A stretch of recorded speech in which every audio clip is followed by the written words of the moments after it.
அல்லாஹ்வுடைய தூதருடைய ஒட்டகம். ஒவ்வொரு ஓட்டப்பந்தயத்திலையும் அந்த ஒட்டகம் தான் ஜெயிக்கக்கூடியதாக இருந்தது. ஒரு ஓட்டப்பந்தயம் வைக்கிறாங்க, அல்லாஹ்வுடைய தூதருடைய ஒட்டகமும் அதுல ஓடுகிறது.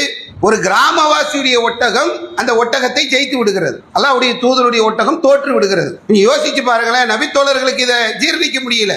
இந்த அல்லாஹ்வுடைய தூதருடைய ஒட்டகம் தோத்து போயிருச்சே, ஒரு கிராமவாசியுடைய ஒட்டகம் ஜெயிச்சிருச்சே என்று அவர்கள் நிலையில் இருக்கும்போது அல்லாஹ்வுடைய தூதர் அந்த மக்களுக்கு சொன்னார்கள், அற்புதமான அழகான ஒரு வழிகாட்டுதலை அல்லாஹ்வுடைய தூதர் தருகிறார்கள்.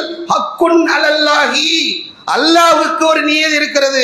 நபி ஸல்லல்லாஹு அலைஹி வஸல்லம் ஒட்டகம் தோற்று விட்டது என்று பேசக்கூடிய அந்த மக்கள் மத்தியிலே ஒரு பெரிய ஆட்சி தலைவராக, ஆன்மீக தலைவராக, அல்லாஹ்வுடைய தூதராக இருக்கக்கூடிய அவருடைய ஒட்டகம் தோற்று விட்டது என்று பேசக்கூடிய அந்த மக்கள் மத்தியிலே அல்லாஹ்வுடைய தூதர் சொல்கிறார்கள், அல்லாஹ்விற்கு ஒரு நியதி இருக்கிறது.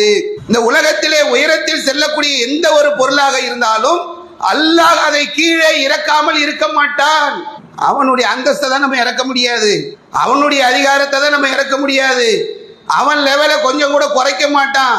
இது இல்லாமல் உலகத்தில் இருக்கக்கூடிய எந்த பொருளாக இருந்தாலும் உயர்ந்து செல்லக்கூடிய சூழ்நிலையில் அதை ஒரு நாள் அல்லாஹ் ரப்பல் ஆலமீன் கீழே இறக்குவான் என்பதை அல்லாஹ்வுடைய தூதர் அவர்கள் நமக்கு சொல்லக்கூடிய ஒரு நிலையை பார்க்க. இப்படி ஒரு ஆட்சியாளர் நீங்க காட்ட முடியுமா?